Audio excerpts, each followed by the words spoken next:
नमस्कार दोस्तों। आज एक छोटी सी कहानी से प्रयास करते हैं कुछ एक नए ज्ञान को प्राप्त करने में, वो हमें हासिल हो सके जिसकी हमें हमेशा तलाश होती है। तो आइए कहानी हम सुनते हैं। कहानी कुछ इस तरह है कि एक मरते हुए व्यक्ति ने अपने शिष्य से कहा कि सुनो, बिल्ली भर मत पालना। तो शिष्य बोला कि गुरुजी, गीता का अध्यात्म सुनाने वाले लोग मिल जाएंगे, उपनिषद के ज्ञाता मिल जाएंगे, वेद के ज्ञाता मिल जाएंगे, मगर बिल्ली बिल्ली ये कौन सा अध्यात्म है। किसी के पास भी अगर मैं जाऊंगा ये कहने के लिए और ये पूछने के लिए, तो लोग मेरा मजाक उड़ाएंगे, लोग मेरा परिहास करेंगे। जल्दी से जल्दी इसका ठीक ठीक क्या मतलब है और क्या अर्थ है, मुझे जल्दी से समझाने की कोशिश करें। तो गुरु ने कहा कि सुन, जब मेरे गुरु आखिरी वक्त में मेरे से ये बात बोले तो मैंने ध्यान नहीं दिया, क्योंकि मैंने सोचा कि ये सठिया गए। मैंने तो ध्यान नहीं दिया, लेकिन तूने पूछा है तो इसका अर्थ मैं तुझे बता देता हूँ।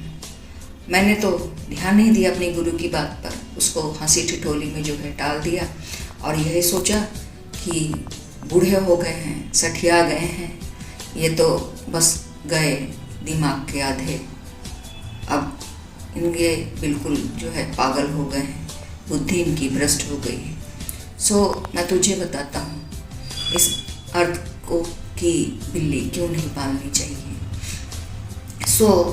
ऐसे ही बात आई गई हो गई और मैं फिर जंगल में तपश्चर्या के लिए और ध्यान के लिए चला गया। तो जब मैं ध्यान के लिए गया और तपश्चर्या के लिए गया, तो दिन में जब मैं रहता तो मुझे भिक्षा मांगने के लिए दूसरे गांव जाना पड़ता, और जब मैं दूसरे गांव भिक्षा मांगने के लिए जाता तो मेरे ना रहने पर जो चूहे थे वो मेरी लंगोटी को उतर जाते। जब मैं रहता तो देखे रहता और डंडा लेकर बैठा रहता तो वो पास ना आते, लेकिन फिर उनको रात में मैं अगर सोता तो उनको उस समय मौका मिल जाता तो वो आकर मेरी लंगोटी को कुतर जाते। तो मैं बहुत ज़्यादा परेशान हो गया। तो जब मैं परेशान हुआ तो फिर मैं गांव गया, मैंने गांव वालों से पूछा और उनको ये समस्या बताई। मैंने अपने गुरु की तो बात मानी नहीं, क्योंकि मुझे तो लगा है कि वो सठिया गए हैं, लेकिन गांव वाले कुछ ज़्यादा समझदार मुझे लगे, सज्जन लगे। तो मैंने उनसे इसका निवारण पूछा, इसका हल पूछा। गांव वालों ने बोला कि महाराज, इसमें कौन सी बड़ी बात, साधारण सी बात है भाई, चूहे घर में हैं, परेशान कर रहे हैं, बिल्ली पाल लो। मुझे भी बात वो जची कि हाँ, बात तो एकदम सही है, इसे ही कहते हैं बिल्ली जो है वो चूहे खा जाएगी और मेरी जो ये परेशानी है इससे भी मुझे आसानी से मुक्ति मिल जाएगी। बिल्ली वैसे भी चूहे ही खाती है, तो अच्छी बात है। ये बात उसको अच्छी लगी, तो जो है मैं बिल्ली ले आया और बात बिल्कुल ठीक थी, क्योंकि बिल्ली और चूहे में जो है 36 का आंकड़ा चलता है। ना रहेगा बांस ना बजेगी बांसुरी। बिल्ली ले आया, लेकिन जब बिल्ली ले आया तो देखिए इतना अज्ञानी मैं कि तब भी मेरे को अपनी गुरु की बात याद ना आई। खैर, जब मैं बिल्ली ले आया तो क्योंकि मुझे भिक्षा के लिए गांव जाना पड़ता, तो अब रही बेचारी बिल्ली, तो बिल्ली के लिए भी मुझे जो है दूध जो है उसके लिए अरेंज करना होता, क्योंकि दूध नहीं उसको देंगे तो बिल्ली मर जाएगी, और बिल्ली अगर मर गई तो फिर वही समस्या जो है दोबारा मेरे पास आकर खड़ी हो जाएगी। मैंने फिर जो है इस समस्या को लेकर गांव वालों के पास गया और मैंने उनसे जो है राय मांगी। इस पर गांव वाले कहने लगे कि महाराज, आप भी बहुत परेशान करते हैं। खैर, उन्होंने ये कहा कि एक काम करते हैं कि तुम्हें हम जो है एक गाय भेंट कर देते हैं, सो आप भी गाय का दूध पियो और अपनी बिल्ली को भी दो, और उससे जो है आपको भिक्षा भी मांगने जाने की ज़रूरत नहीं रहेगी, और बिल्ली भी आपकी ज़िंदा रहेगी, और आप भी जो है आपको आसानी होगी। और वैसे भी महाराज भिक्षा मांगते अच्छा नहीं लगता। सो मुझे ये बात जची, सो मैं गाय जो है लेकर चला गया। देखिए, बिल्ली से शुरुआत होके जो है गाय तक पहुंच गई, लेकिन फिर भी गुरु की बात याद ना आई कि बिल्ली मत पालना। सो अब मैं गाय जब लेकर आ गया, तो गाय लेकर आ गया जब, तो मुझे जो है गाय को खिलाने के लिए घास की ज़रूरत पड़ी, क्योंकि गाय स्वभावतः जो है उसको घास तो चाहिए ही। तो फिर मैं फिर से उसके निवारण के लिए गांव वालों के पास में गया। जब मैं गांव वालों के पास गया तो गांव वालों ने बोला कि महाराज आप तो पीछा ही नहीं छोड़ते, बताएं क्या समस्या है। तो मैंने भाई अपनी समस्या बताई। तो मैंने ये बोला कि बाकी तो सब ठीक है, लेकिन गाय के लिए जो है घास का मुझे प्रबंध करने जो है आना पड़ता है, और ये मेरे लिए बड़ी समस्या है। तो गांव वाले ने कहा कि महाराज, कुटिया के पास इतने बड़े जंगल हैं, हम एक काम करते हैं कि आसपास में जो जंगल है उसको साफ करा देते हैं, और उसमें कुछ अनाज जो है उसमें बीज डालकर बो देते हैं, उससे आपको आसानी हो जाएगी। और आप एक काम करिएगा कि आधे में जो है घास और आधे में अन्न जो है उगवा दीजिएगा, तो जो है आधा जो है घास जो होगी वो गाय के काम आ जाएगी, और जो अन्न होगा वो आपके काम आ जाएगी। तो ये बात जो है मेरे को बहुत जची। तो मैं वापस आया तो गांव वालों ने क्या किया, आसपास की जो ज़मीन थी उसको साफ सुथरा कर दिया, और एक हिस्से में घास उगा दी, और एक हिस्से में गेहूँ, चावल, दालें, अन्न जो था वो उगा दिया।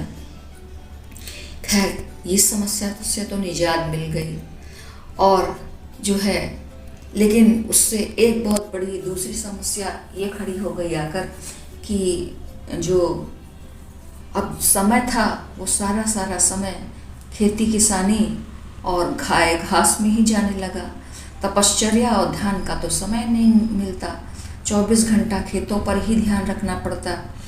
खेतों को पानी भी देना है, जानवरों से रखवाली भी करनी है, और समय समय पर खाद भी देनी है, घास भी गाय के लिए काटनी है। तो तपश्चर्या और ध्यान तो बिल्कुल दूर हो गए। तो मेरी बहुत चिंता बढ़ी। फिर मैं जो है गांव दोबारा गया और दोबारा उनसे राय पूछी कि अब क्या हो सकता है। तो गांव वालों ने कहा, महाराज आप बहुत दुखी करते हैं। तब उन्होंने ये बोला कि महाराज देखिए, गांव में एक विधवा है, देखते हैं अब बिल्ली से विधवा हो गई, बात कहाँ से कहाँ पहुँची, लेकिन फिर भी अभी अज्ञानता है।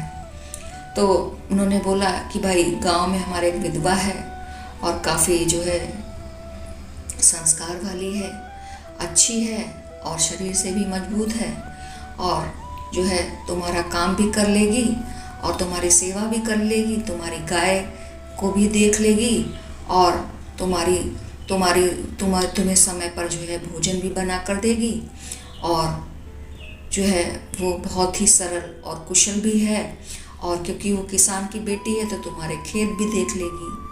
तो ये बात उसको जची। तो भाई वो जो है उसने विधवा को अपने आश्रम में ले लिया। अब जब आश्रम में इसको ले लिया तो वो विधवा जो थी वो मेरा बहुत ख्याल रखने लगी। अब जो है वो समय से भोजन मिल जाता, मेरे खेतों को भी देख लेती, मेरी गाय को भी घास दे देती, और मुझे स्नान भी करा देती। संभवतः धीरे धीरे हम दोनों में प्रेम बढ़ गया। अब जब प्रेम बढ़ गया तो जो होना होता है वही हुआ, स्वाभाविक सी बात है। बच्चे हुए, बच्चे जब हुए तो बच्चे बड़े हुए, फिर उनकी जो है शादी हुई, और शादी हुई फिर धीरे धीरे बात जो है इसी तरह बढ़ती गई। फिर बात में से बात इसी तरह बढ़ती गई, क्योंकि दुनिया में जो है बातों का कोई अंत नहीं है। बात में से बात ही इस तरह चीज़ें जो हैं बढ़ती जाती हैं। सो मैं तुझसे यही कहना चाह रहा हूँ, तू ये मत समझ मुझे कि मैं सठिया गया हूँ, लेकिन तू बिल्ली कभी मत पालना, क्योंकि मेरा जीवन तो चूक गया और अगला जन्म मुझे अगर मिला तो मैं कभी आगे बिल्ली नहीं पालूंगा, क्योंकि ये जीवन तो मेरा नदारद गया, ये जीवन जो है मेरे लिए सफल ना रहा है। तो तू कहीं इस जीवन से असफल ना हो जाए तो कभी बिल्ली भर मत पालना। सो इसका अर्थ मैंने तुझे समझाया है, मेरी इस बात को हमेशा याद रखना। तो मन जब तक साथ है तो कुछ ना कुछ करोगे आप ज़रूर, कुछ, क्योंकि मन का जो स्वभाव है वो कुछ करने में है। तो आज बिल्ली अगर पाली है तो कल कुत्ता पालोगे, और अगर खेती करोगे और खेती नहीं करोगे तो स्वाभाविक सी बात है दुकान खोलोगे। इससे क्या फ़र्क पड़ता है, चाहे हवन की खोलो या पूजा यज्ञ की खोलो, मगर कुछ ना कुछ करोगे ज़रूर, क्योंकि मन का जो स्वभाव है वो कर्तापन में है। मन के जो प्राण हैं वो कर्तापन में बसते हैं। तो फिर धीरे धीरे एक छोटी सी शुरुआत से जो है चीज़ें धीरे धीरे इतनी बड़ी हो जाती हैं कि आपको फिर संभालने के लिए जो है मन जो है वो मौका ही नहीं देता, और ये सारी जो बातें हैं वो अपने आप धीरे धीरे मन के थ्रू फैलना शुरू हो जाती हैं। तो जब हम धीरे धीरे इन बातों को काफ़ी फैला देते हैं तब हम आरोपण ये डालते हैं कि हम चाहते नहीं थे मगर ये पता नहीं कैसे हो गई। तो जब भी हम अपने मन को देखने की कोशिश करते हैं तो धीरे धीरे जो हमारी स्वाभाविक प्रवृत्ति है वो मन की, वो देखने भर से धीरे धीरे वो निष्क्रिय होना शुरू हो जाती है। जो मन है वो मालिक बनकर बैठ जाता है, जो हमेशा आगे और आगे, हमसे भी आगे चलता ही चला जाता है। तो एक घड़ी अगर हम रुक कर देखें तो संभवतः जो है मानते हैं कि शायद ये कठिन लगे बट असंभव नहीं है।